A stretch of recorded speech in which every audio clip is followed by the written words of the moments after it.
Bonjour Laurie. Bonjour Stéphane, J'espère que tu vas bien.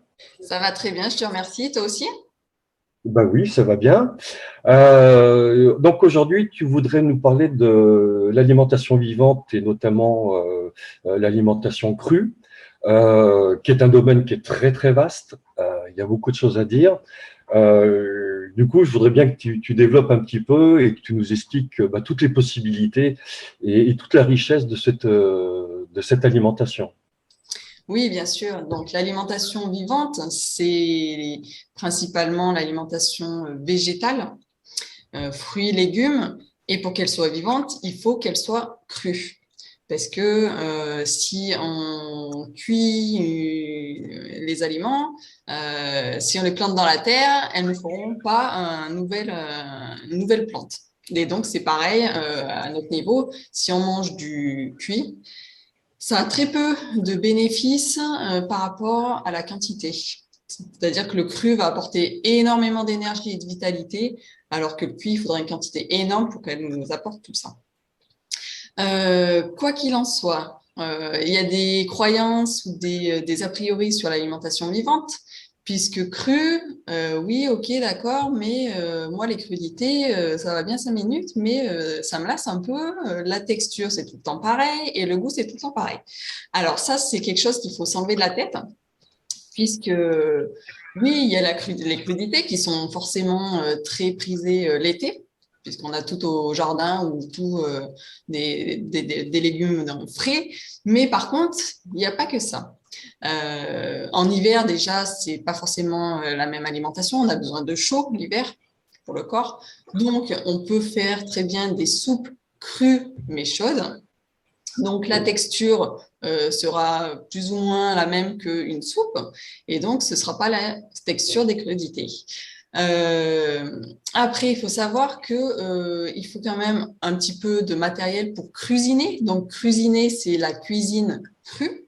Le matériel principal, je pense que c'est le blender, que ce soit pour faire les soupes, que ce soit pour faire des pestos crus, que ce soit pour faire, qu'est-ce qu'on peut faire encore? Il y a une multitude de choses à faire. Donc là, le mixeur blender, ça va forcément mixer, faire de la purée de fruits, par exemple les smoothies, qui sont Ah, très, très, très c'est ce que j'allais te dire, ça permet de faire d'excellents desserts. d'excellents desserts. Effectivement, on peut aussi faire nos laits végétaux, que ce soit avec des noix de cajou, avec des amandes ou avec des souchets.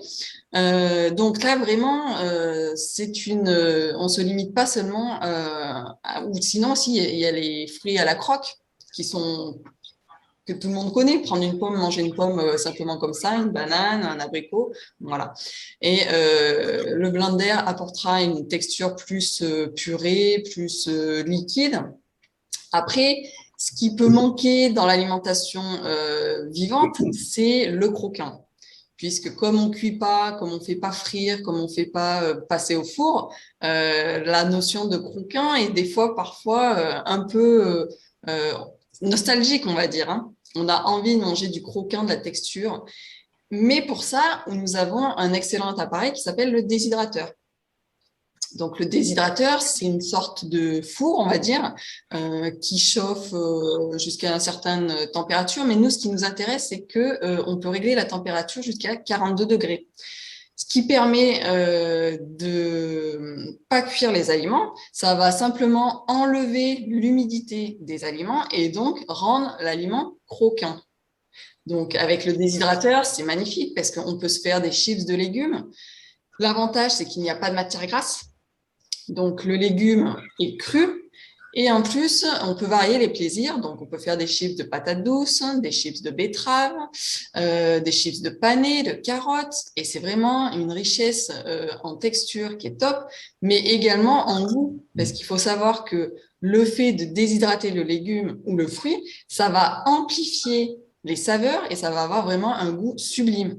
D'ailleurs, pour ce qui est des fruits, ça fait vraiment ressortir le sucre du fruit. Donc là, c'est pareil, hein. On peut Pour vraiment… avoir, oui, excuse-moi, je te coupe, pour avoir testé effectivement tout ce qui est déshydraté, que ce soit fruits et légumes, au niveau du goût, c'est fabuleux, vraiment fabuleux. C'est fabuleux, ça fait des encas vraiment top, que ce soit les bananes séchées, que ce soit les chips de pommes, de poire, c'est vraiment… Et puis quand on commence, en général, on a bien envie d'en prendre plusieurs d'affilée, hein. Donc ça, c'est pour l'histoire du déshydrateur qui fait donc les chips, mais on peut se servir du déshydrateur aussi pour faire tout ce qui est pâtisserie crue. Parce que le déshydrateur, même crackers, des crackers pour l'apéro, il y a plein de choses à faire. Et en plus, le déshydrateur, ça permet également je pense aux crackers, où on utilise souvent la pulpe des fruits ou des légumes que l'on a passé dans l'extracteur de jus. Donc, c'est un moyen plus ou moins de recyclage de la pulpe pour faire des crackers. Par exemple, donc l'extracteur de jus, c'est un appareil qui permet de presser, voilà, c'est comme ça que ça s'explique, ça va presser les fruits ou les légumes et en fait, ça va extraire tout le jus des légumes qui seront donc chargés en vitamines, minéraux, en plein de bonnes choses.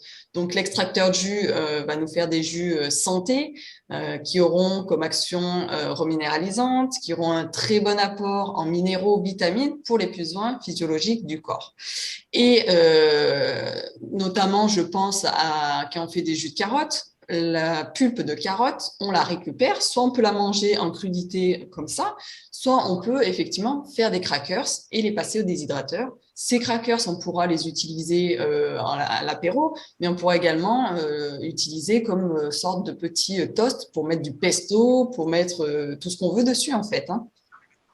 Donc, c'est vraiment intéressant de varier les textures, les goûts, les plaisirs.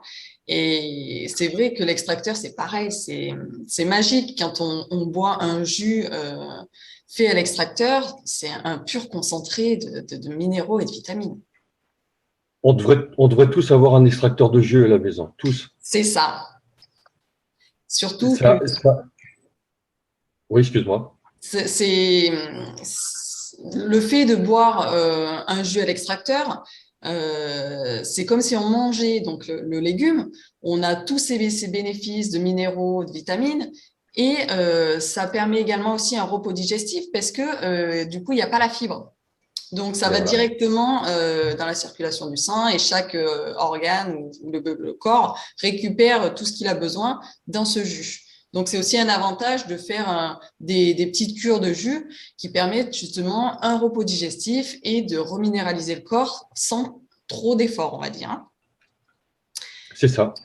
Donc ça, c'était pour la partie jus, mais il y a aussi donc des hydrateurs, l'extracteur de jus, le blender, et on a aussi un petit outil qui s'appelle le spiruli, qui est un petit outil qui permet de faire des spaghettis, les spaghettis de légumes. Alors, je ne sais pas si vous connaissez les spaghettis de courgettes qu'on fait en été, mais c'est juste sublime.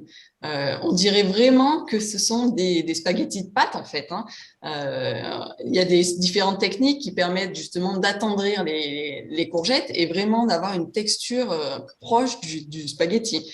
Donc là, c'est pareil, assaisonné avec une sauce tomate crue ou qu'on fait avec des oléagineux. Donc c'est vraiment une variété de saveurs, l'alimentation crue, et qui est au plus proche du goût, du vrai goût du légume ou du fruit.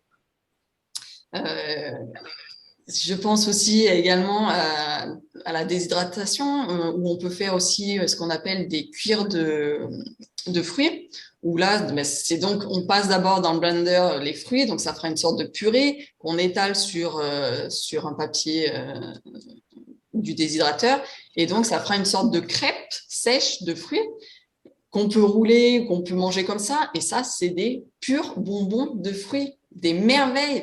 Les papilles, elles sont comment dire, elles sont dans un plus grand bonheur, quoi. Donc, J'ai goûté, je confirme. C'est un pur bonheur. donc voilà, c'est sûr que de dire alimentation vivante, ça donne pas très envie, mais quand on connaît ses saveurs et surtout que le corps réagit, comment dire, réagit, oui, parce que forcément, on lui apporte tout Mais oui. ce dont il a besoin, c'est vraiment un bonheur. Et puis après, c'est une habitude. Dès qu'on a goûté à cette alimentation, c'est vraiment top. Oui, oui, parce que c'est, comme tu dis, c'est un festival de couleurs, d'odeurs, de saveurs, de goûts. Oui, on se rapproche du plaisir et puis de la santé en même temps. Du plaisir, de la santé, et il y a une multitude de choses. On peut faire, ça s'appelle la raw food, donc la nourriture crue. Il y a des grands chefs qui font des merveilles, et que il y a de la galette. On peut manger des galettes crues, on peut manger des pâtisseries crues. Qu'est-ce qu'on peut manger? On peut manger toute une multitude de choses crues, et c'est parfois en goût bien plus meilleur que la cuisine cuite. Oui, oui, oui. Et puis je crois qu'en fait, c'est infini au niveau des recettes.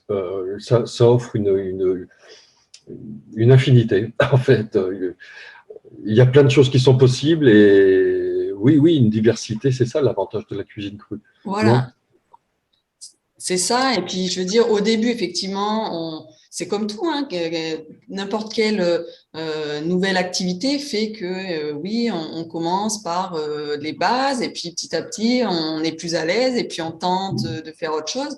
Ça se développe, hein. Mais quand on voit les bienfaits sur le corps, on n'a plus envie de revenir à l'alimentation normale, si je puis dire. Et en plus, en mangeant cru, comme on couvre les besoins physiologiques du corps, on a besoin de beaucoup moins manger.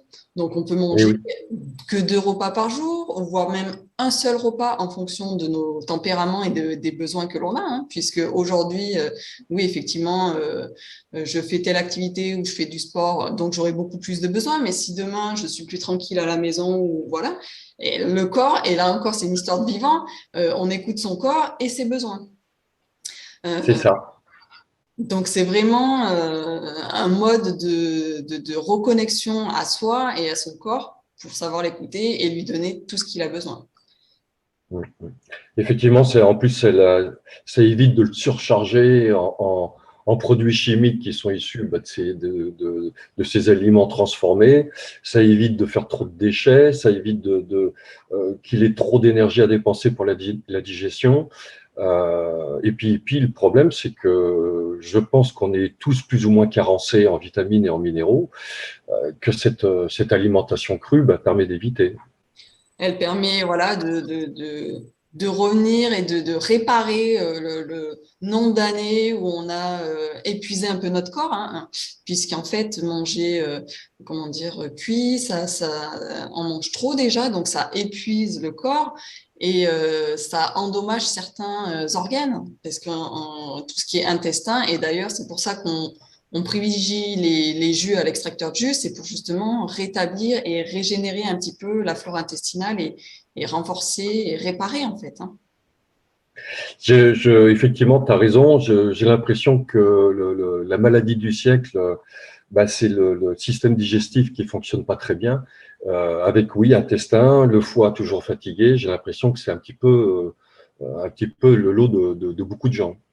Effectivement, ce sont comment dire, on appelle ça des émonctoires, hein, et c'est vrai que ben, c'est eux qui travaillent principalement pour éliminer tout ce qu'ils ont à éliminer, et aussi ils ont une fonction de récupérer tout ce qui est vitamines et minéraux pour le distribuer à l'ensemble du corps.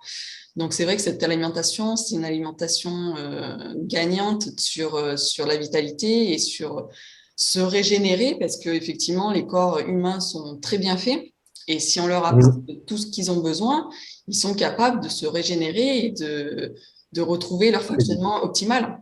D'ailleurs, sur l'alimentation vivante crue, il y a aussi comment dire, un système qui se relance quand on en mange régulièrement, ou quand on change d'alimentation. C'est tout ce qui est le fonctionnement le mot, Péristaltique. voilà, c'est ça. De relancer ce mouvement automatique qui permet d'évacuer toutes les matières et de puiser dans ces matières pour fonctionner. D'accord. Eh ben, écoute, est-ce que tu as d'autres choses à rajouter par rapport à ce sujet? Ça, c'est un avant-goût de l'alimentation vivante crue. Maintenant, si des personnes veulent tester, veulent se former, et ben, il y a des formations qui seront prévues prochainement. N'hésitez pas à prendre contact avec nous, puisque il faut justement, quoi, il faut, c'est pas il faut, mais on venait dans le partage et que encore une histoire d'autonomie et de prendre en main sa santé. Donc là aussi, des formations, des journées, des ateliers seront organisés prochainement. Donc, du coup, au printemps, tu vas faire des formations pour nous apprendre à cuisiner cru. Alors au printemps, je ne sais pas si ce sera au printemps, mais effectivement, à caler des ateliers ou des formations là-dessus. D'accord, Laurie. Eh ben, écoute, merci pour toutes ces explications et puis j'espère que ça va créer des envies pour ceux qui nous ont écoutés voilà, de s'occuper d'eux et de manger cru. Écoute, je te souhaite une très bonne journée. Merci à toi, Stéphane. Très belle journée et puis à bientôt. Et écoute, à bientôt, Laurie. Au revoir. Au revoir.